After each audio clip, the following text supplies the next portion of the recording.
Notre Père et notre Dieu, nous te bénissons. Sois célébré pour cette grâce que tu nous fais, en nous accordant un moment aussi privilégié que celui-ci.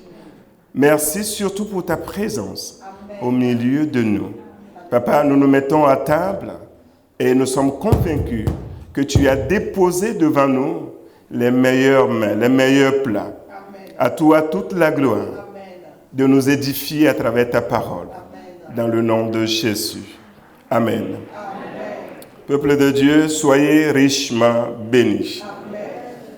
Nous avons par la grâce de Dieu franchi les portes de l'année 2024 et comme d'habitude, notre Dieu nous prouve sa présence au quotidien dans notre vie. Amen. Nous avons un thème qui est tout le temps affiché là. Faites-les valoir jusqu'à ce que je revienne. Amen. Nous allons pousser un tout petit peu notre thème, mais je vais juste introduire une notion qui vient du droit, la notion du sursis, dans le thème que Dieu nous a donné. Donc le thème de ce matin, c'est le figuier en sursis. Amen. Le figuier en sursis. Nous allons lire l'évangile de Luc au chapitre 13. Luc, chapitre 13. Nous lisons du verset 6 au verset 9. Je vous fais la lecture. Luc, le chapitre 13, du verset 6 au verset 9. Il dit aussi cette parabole. Un homme avait un figuier planté dans sa vigne. Il vint pour y chercher du fruit, et il n'en trouva point. Alors, il dit au vigneron, « Voilà 3 ans que je viens chercher du fruit à ce figuier, et je n'en trouve point. Coupe-le. Pourquoi occupe-t-il la terre inutilement ?» Le vigneron lui répondit, « Seigneur, laisse-le encore cette année. Je creuserai tout autour et j'y mettrai du fumier. Peut-être à l'avenir donnera-t-il du fruit. Sinon, tu le couperas. » Amen. Amen. Nous avons, par la grâce de Dieu, écouté beaucoup déjà sur le thème « Faites-les valoir jusqu'à ce que je revienne ». Bien-aimés, dans plusieurs domaines de la vie, il nous est déjà arrivé qu'on nous fasse asseoir, qu'on nous donne du travail, qu'on nous donne des objectifs. Et on nous donne les moyens pour pouvoir atteindre ces objectifs. Et quelque temps après, on nous convoque à nouveau et on nous fait asseoir. On nous demande des comptes. Et dans presque tous les domaines de la vie, ça se passe comme ça. Amen. Et quand tu pars ton entretien, on voit si tu as atteint tes objectifs ou pas. Si les objectifs ne sont pas atteints, on cherche à savoir pourquoi ils ne le sont pas. Est-ce qu'il y a quelque chose à améliorer? Est-ce qu'il t'a manqué des moyens? Est-ce qu'il y a eu ce qu'on appelle des aléas, des imprévus? Et on analyse tout ça.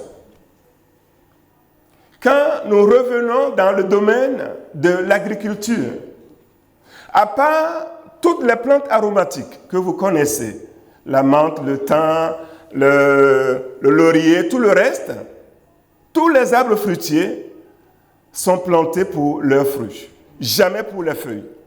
Amen. C'est planté pour leurs fruits. Les autres sont des plantes à part. On les plante, c'est soit pour les racines ou pour les feuilles. Mais quand il s'agit d'un arbre fruitier, quand tu le mets en terre, ton but, c'est que quelques années, tu puisses aller cueillir des fruits. Amen. Nous nous retrouvons face à une parabole. Un monsieur qui a pris soin de planter un figuier dans sa vigne. Et son but, c'est que dans quelques années, je vais aller cueillir des figues. Vous savez, des figues, c'est un fruit qui est très succulent. Amen. Dans certaines traditions, il est même considéré comme symbole de la fécondité. Pourquoi? Quand vous voyez l'intérieur de la figue, il y a beaucoup de petites graines. Amen. Et quand tu prends une figue, il y en a aussi de plusieurs espèces. Apparemment, il y a plus de 700 espèces de figues. Donc, il est considéré comme le fruit de la fécondité. Amen.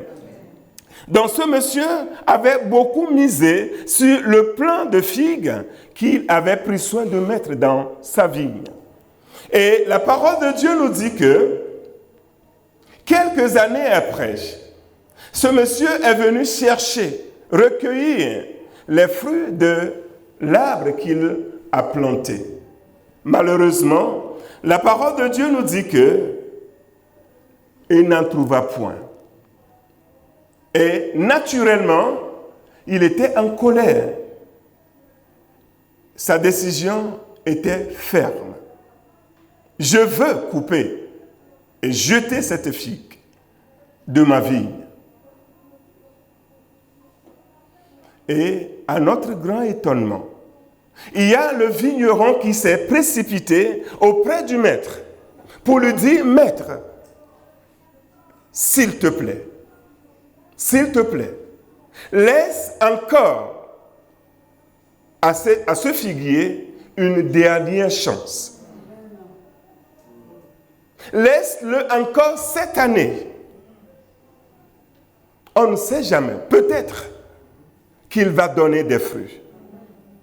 Je te donne ma parole. Si jamais,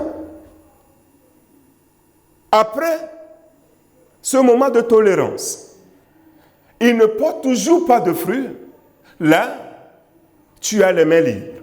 Tu peux le couper et le jeter. Amen. Bien-aimé, le figuier en question, la vigne en question, qu'est-ce que cela représente? Qui est le propriétaire de cette vigne? Et c'est quoi le principe du sursis dans cette histoire? Nous allons rapidement, et aussi qui est ce généreux vigneron. Nous allons rapidement répondre à ces questions et après j'irai m'asseoir. Amen. Amen. Notre Dieu use de bonté envers nous. Et il prend soin de ne jamais envoyer son Église, ses enfants, en mission les mains vides. Et l'apôtre Luc nous a fait un autre compte rendu au chapitre 10 de son livre. Et il nous disait que Jésus, pendant son ministère, avait choisi 70 disciples et les a envoyés 2 à 2 pour aller annoncer l'évangile, pour le devancer, parce qu'il a prévu aller dans certaines villes, aller dans certains villages. Mais il a pris soin d'envoyer d'abord ses disciples pour pouvoir annoncer l'évangile. Et il a pris soin de leur dire, celui qui vous reçoit, me reçoit. Celui qui vous rejette, me rejette. Et celui qui me rejette, rejette celui-là qui m'a envoyé. Je vais faire court. À la fin de cette mission, les disciples sont revenus auprès de leur maître. Et ils étaient tout contents, tout joyeux. Et ils ont eu à faire quoi? À rendre compte. Amen. Amen. Ils sont revenus rendre compte à leur maître. Et dans leur compte rendu, ils disaient, même les démons nous étaient soumis. Ils étaient tout contents, tout joyeux. Et Jésus va leur dire, c'est vrai, parce que moi-même, je n'ai pas été avec vous, mais je voyais Satan tomber du ciel comme un éclair. Alléluia. Hier, je disais à certains bien-aimés dans cette même salle que ce qui me plaît dans cette histoire, c'est que Dieu nous a promis sa présence et il tient toujours parole. Amen. Il les a envoyés humainement parlant, physiquement, Jésus n'était pas avec eux. Mais son esprit était avec eux. Il avait les yeux ouverts sur eux. Tout ce qui se passait sur le terrain se passait sous ses yeux. Il a dit à ses disciples, mon cœur était avec vous. Vous ne m'informez pas de quoi que ce soit. Moi-même, je voyais Satan tomber. Quand vous étiez sur le terrain, sur le plan spirituel, tout ce qui se livrait comme bataille, j'étais témoin de tout ça. Bien-aimés, nous ne sommes pas seuls. Nous sommes rentrés dans cette année 2024, mais nous avons un Dieu avec nous. Dans la vie des prophètes, il y a eu également un problème. Les fils des prophètes se sont rendus compte que là où ils tenaient leur école, le lieu était devenu exigu, trop petit pour les contenir. Et ils ont décidé d'élargir les lieux. Ils ont proposé à Élisée, permets-nous d'aller couper du bois pour venir agrandir ce lieu. Amen. Ils ont eux-mêmes pris l'initiative. Ils n'ont pas attendu que quelqu'un vienne les solliciter. Ils ont eu à cœur de servir. Amen. Et leur maître va leur dire, c'est une très très bonne idée, allez-y. Ils sont allés emprunter une hache. Ils sont revenus auprès du maître. Ils ont dit, maître, on a tout ce qu'il faut pour aller travailler. Mais nos pieds ne bougeront jamais d'ici si toi, tu ne viens pas avec nous. Amen. Alléluia. Amen.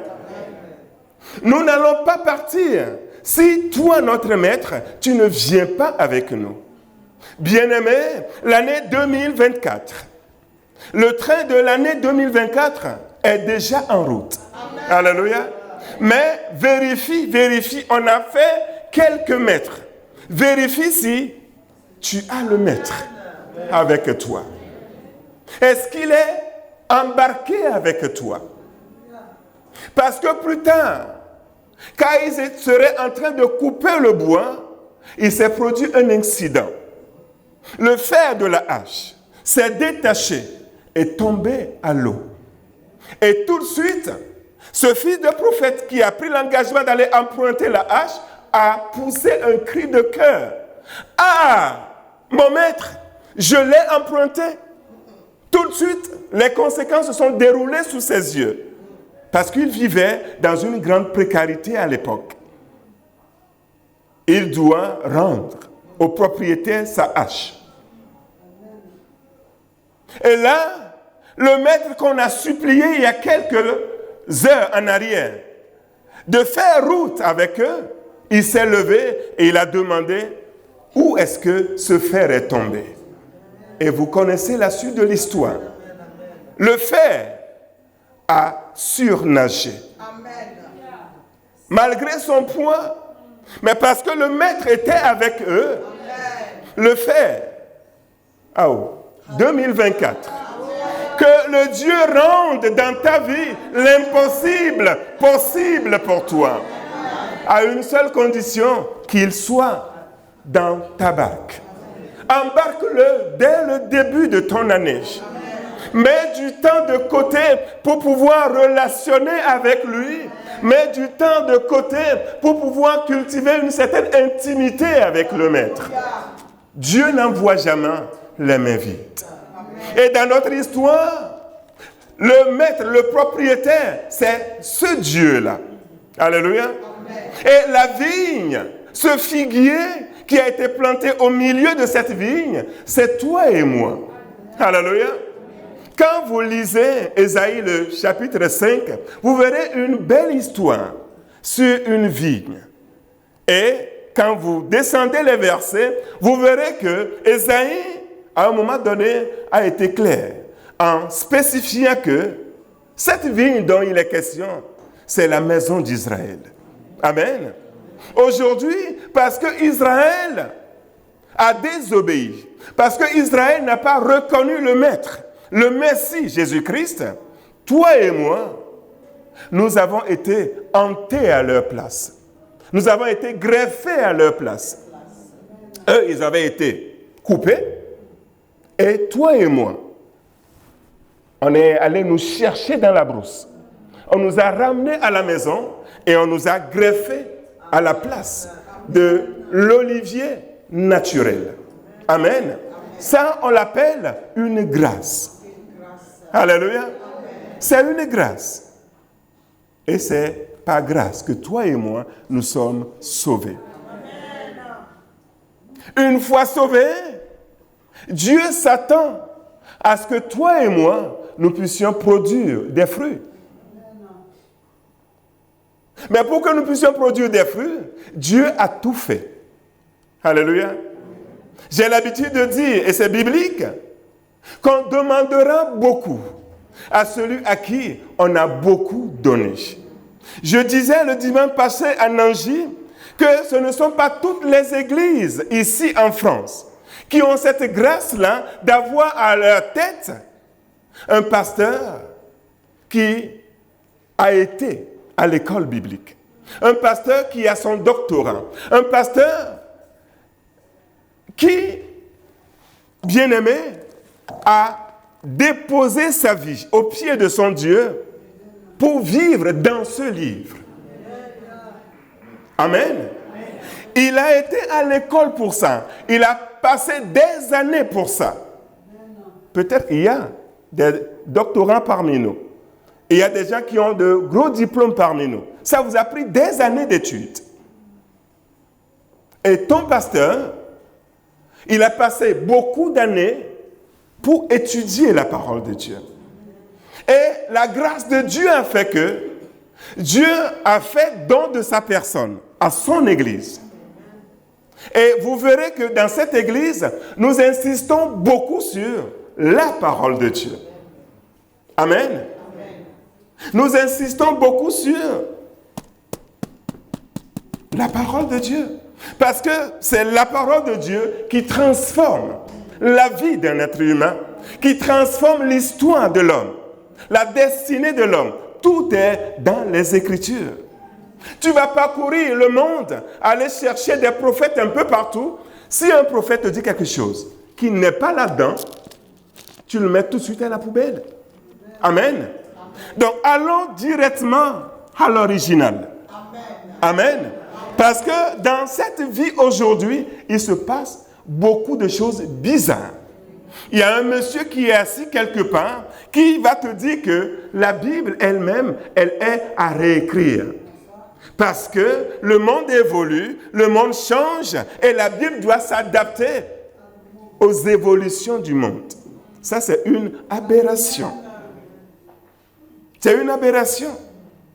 Il y a un monsieur qui est assis quelque part, qui va te dire, c'est une erreur décrit dans la parole de Dieu que Dieu a détruit le monde passé à cause de l'homosexualité. Ça, c'est le monde à l'envers. Et ce monsieur, il est activement à l'œuvre pour son maître. Et son maître ne peut jamais être mon Dieu. Alléluia. Son maître ne peut jamais, jamais, jamais être mon Dieu. Amen. Donc, bien-aimé, Dieu prend soin de son Église que nous sommes. En tout cas, Dieu prend soin de moi. Je ne sais pas ce que toi tu en penses, mais Dieu met tout en place pour que nous soyons les meilleurs plans au monde. Alléluia. C'est une grâce. C'est une grâce, bien-aimé. Et Dieu est en droit d'attendre de son Église des fruits les meilleurs. Ce ne sont pas vous qui m'avez choisi, mais c'est moi qui vous ai choisi et je vous ai établi pour que vous alliez et que vous produisiez des fruits mais des fruits qui demeurent. Il y a certains arbres, vous les voyez porter des fruits, mais ça ne dure pas longtemps. Quelques mois après, vous voyez les fruits disparaître. J'ai un olivier chez moi. Ça fait plus de 10 ans, mais je n'ai jamais mangé de son fruit. Maman me demande de le couper. Mais les feuilles me servent beaucoup. Amen. J'ai essayé une fois de mettre une olive dans ma bouche. Je l'ai craché tout de suite, tellement c'est acide et amer. Jusqu'à présent, je n'ai pas encore trouvé la solution pour améliorer quoi que ce soit sur cet arbre. Mais la chose aussi qui me surprend, un coup tu vois les fruits et quelque temps après, c'est comme si l'arbre n'a jamais produit de fruits. Jusqu'à présent, je n'ai pas compris ce mystère. Mais notre Dieu s'attend à ce que non seulement nous produisions de bons fruits, mais des fruits qui demeurent jusque dans la vie éternelle. Parce que nous serons récompensés en fonction de ces fruits. Monsieur, le propriétaire, est rentré dans sa vigne. Il s'est dirigé tout droit vers ce figuier pour naturellement aller chercher son fruit. Mais la parole de Dieu me dit que il n'en trouva point. Pris de colère, il a pris une décision, d'après lui, irrévocable. Je le coupe. Comme maman vient de me le conseiller. Je le coupe. Mais il y a un monsieur qui s'est présenté. Celui-là qui garde la vigne. Le vigneron s'est présenté auprès de ce propriétaire pour lui dire « Oh, je te supplie, accorde-le un sursis. Je te supplie, ne le coupe pas. Laisse-le encore 7 années. On ne sait jamais. Il va peut-être se mettre enfin à produire, à donner des fruits. Si jamais ce n'est pas le cas, ce ne serait plus de ta faute, ni de la mienne. Tu peux le couper. Bien-aimé, si 2024 était ta dernière année, c'est pas ce que je te souhaite. Mais si 2024 était la dernière, qu'allons-nous raconter à notre Dieu quand nous allons comparaître devant son tribunal ou son trône? Laisse-le encore 7 années. On ne sait jamais. Bien-aimé, il y a quelque chose qui est sûr, c'est que la fin de toutes choses est proche. Dans notre thème, faites-le valoir jusqu'à ce que je revienne. Jusqu'à ce que je revienne. Une première fois, le jeu là était déjà là. Comme un agneau. Il a donné sa vie à la croix du calvaire. Il a souffert. Et quand il a été enlevé, quand les disciples étaient là à regarder tout droit au ciel, un ange est venu leur parler en disant « Pourquoi êtes-vous là à regarder au ciel? Ce Jésus que vous avez vu aller au ciel reviendra de la même manière. » Mais quand il va revenir cette fois-ci, ce ne sera plus comme un agneau, muet devant ceux-là qui étaient en train de le flageller. Non, Jésus reviendra comme un roi. Amen. Il reviendra comme le juste juge. Il reviendra comme celui-là qui viendra réclamer les fruits. Amen. Il est allé très très très loin, aller chercher les meilleurs plans pour sa vigne. Imagine là où toi et moi nous étions il y a quelques années en arrière, dans la boue du péché, méconnaissable, étranger à tout ce qui est vie éternelle. Mais Jésus, par sa grâce, est allé te chercher dans la boue, allé te sortir quand tu étais en train de manger n'importe quoi auprès des fétiches, en train de boire des eaux qui puaient. Et tu avais donné ton dos. Et on était en train de te labourer le dos, en train de t'appauvrir. Mais la grâce de Dieu est venue te chercher. Dieu a rappelé à David, je suis allé te chercher derrière les brebis au pâturage. Il lui disait ça, David était déjà roi, mais il était en train de lui rappeler son passé, d'où il allait le chercher. Notre Dieu allait nous chercher très très loin. Il est venu nous planter dans sa vigne. Il est en droit d'attendre de toi et de moi des fruits de qualité. Parce qu'il a fait de nous des plants de qualité. Et tous les jours, il ne cesse de nous apporter un soin particulier. Tous les jours. Tout ça dans le but que nous puissions produire des fruits les meilleurs. Il a été déçu, ce propriétaire. Gravement déçu. Mais heureusement qu'il y avait un vigneron. Alléluia. Il y avait un vigneron pour plaider la cause de ce figuier. La parole de Dieu me dit, qui les condamnera? Jésus est mort. Alléluia. Bien plus, il est ressuscité. Et il est assis à la droite du Père, en train d'intercéder pour toi et pour moi. Bien-aimés, nous avons des lacunes.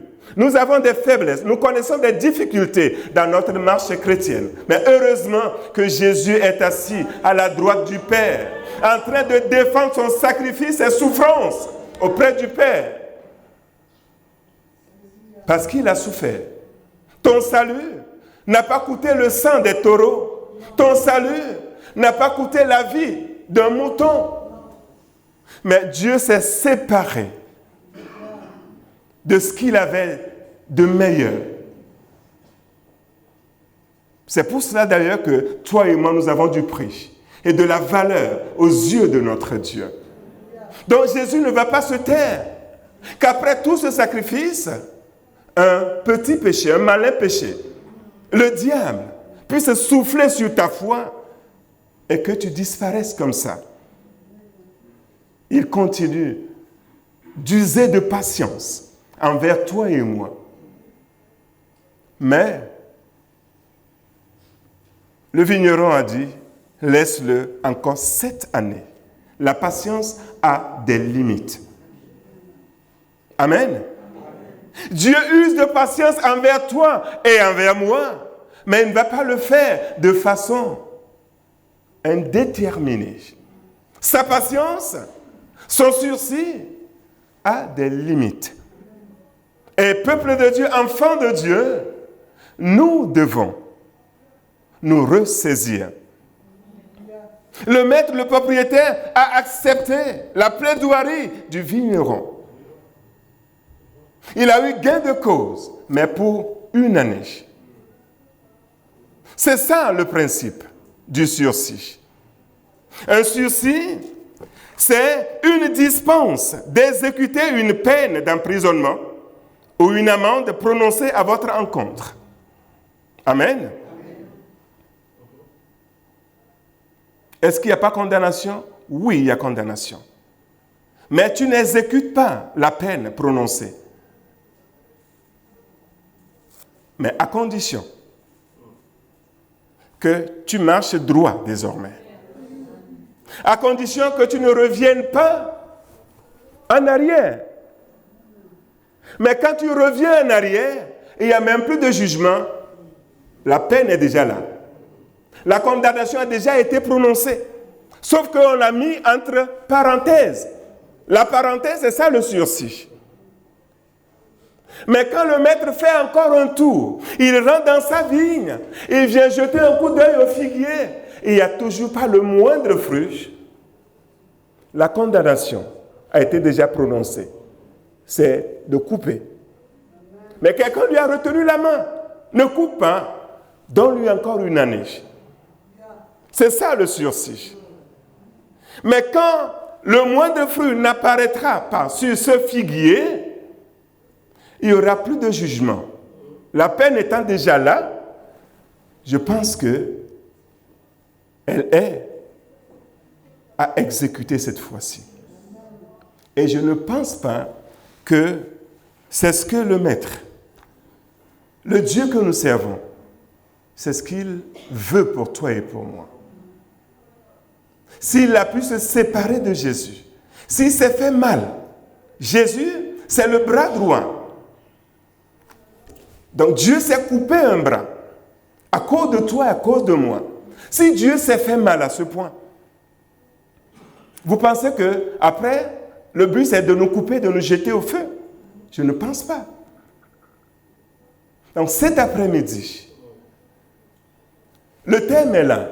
Mais je veux juste introduire dans ce thème la notion de sursis. Nous sommes des enfants de Dieu en sursis.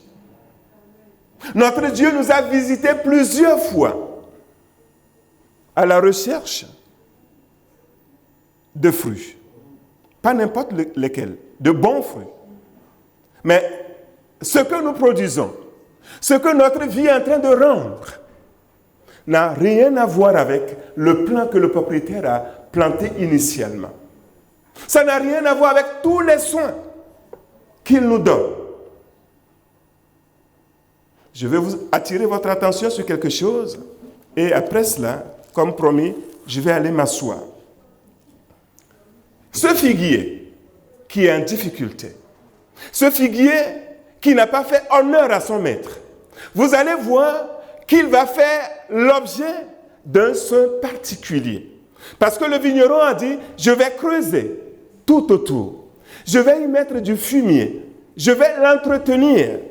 Des fois, bien-aimés, il y en a qui se trompent. Ils sont conscients de leur vie privée. Ils savent qu'ils vivent dans le péché, mais parce qu'autour d'eux, les affaires marchent, ils pensent que cela signifie une approbation divine. Bien-aimé, c'est un piège. C'est un piège. Ce n'est pas parce que les choses marchent bien pour toi, malgré ta vie de péché, que Dieu est avec toi. Dieu est patient. Il a dit, il a accepté le fait que le vigneron ait proposé d'aller faire du ménage autour du figuier, l'entretenir, mettre de l'engrais, prendre soin de lui. Mais il est en train d'élargir sa patience, comme ça. Mais comme je l'ai dit, c'est une patience qui a des limites. Ne tombons pas dans le piège. Les choses marchent pour moi. Tout va bien. Donc, Dieu approuve mes voies. Non. Ça n'a rien à voir. Saisis cette grâce. Amen. Saisis la patience de Dieu envers ta personne. Amen. Et repens-toi. Amen. Reviens à ton Créateur. Amen. C'est un sursis. Profite de ce moment de sursis. Le sursis prononcé ici va durer 1 année.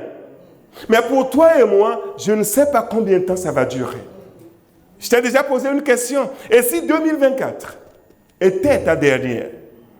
Bien-aimé, les choses vont bien pour moi n'est pas synonyme d'une approbation divine. Que l'Esprit de Dieu nous aide, que le Saint-Esprit nous aide à produire des fruits dignes de repentance. Que le Seigneur nous bénisse. Amen. Nous allons nous lever. Je vais demander à Papa